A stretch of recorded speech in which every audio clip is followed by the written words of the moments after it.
worry if others do not recognize your truth. Worry only if you fail to recognize it yourself.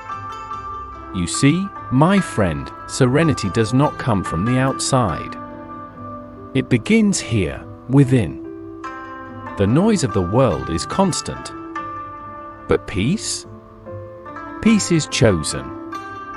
It's shaped by character. And character is built by principle. Let me tell you about 5 principles I spent my life contemplating, refining, and passing down. Not to command others, but to help you live well, to live ethically, mindfully, and in harmony with yourself and others. We begin with Ren, often called benevolence or humaneness. But it's more than kindness. Ren is the heartbeat of virtue. It's when your compassion becomes action.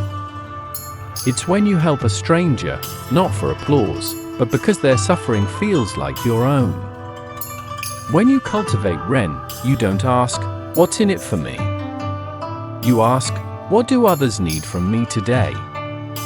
That shift, that's where serenity begins. Then there is Li, the rituals, the customs, the behaviors that anchor your spirit. Li teaches us, it's not just what you do, but how. Do you speak with grace? Do you treat your elders with reverence? Do you walk through life as though every moment is sacred? Li is mindfulness in motion. It transforms even the smallest act, serving tea, greeting a friend, into a mirror of your inner order. Xiao, filial piety, is where we learn loyalty. It's not blind obedience, it's deep respect. For those who gave us life, for those who came before. Xiao reminds us we are part of a lineage, a story. And to honor our roots is to grow with strength. When we neglect this, we lose not just our history, but our humanity. But even loyalty must be balanced with Zhong, devotion, integrity, doing your duty fully. It means showing up, wholeheartedly. It means standing by your principles, even when it's hard. Zhong whispers to you, are you consistent in private and in public? Do you give your best, even when no one's watching? And finally, there is Shu, the golden thread tying it all together. Often translated as reciprocity, it asks, would I want this done to me? Before you judge, before you speak, before you act, pause. Shu teaches empathy not as sentiment, but as discipline. A habit. A lens. And when you see the world through others' eyes, you begin to live in alignment with your higher self.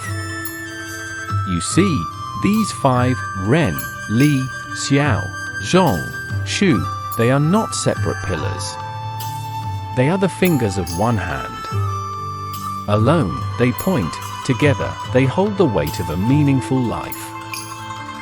Now, I will not tell you that practicing these is easy. But I promise, they are simple. The world will tempt you with shortcuts, noise, distraction. But come back here, again and again. Ask yourself, am I acting with compassion? Am I honoring tradition and presence? Am I respecting those who brought me here? Am I standing with integrity? Am I seeing the other as myself? Confucius is not a name, it's a mirror.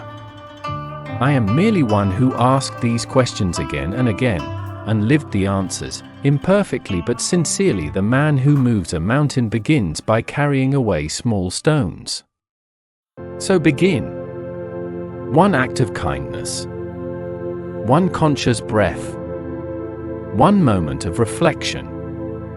Your life, your peace, your power, it all begins within.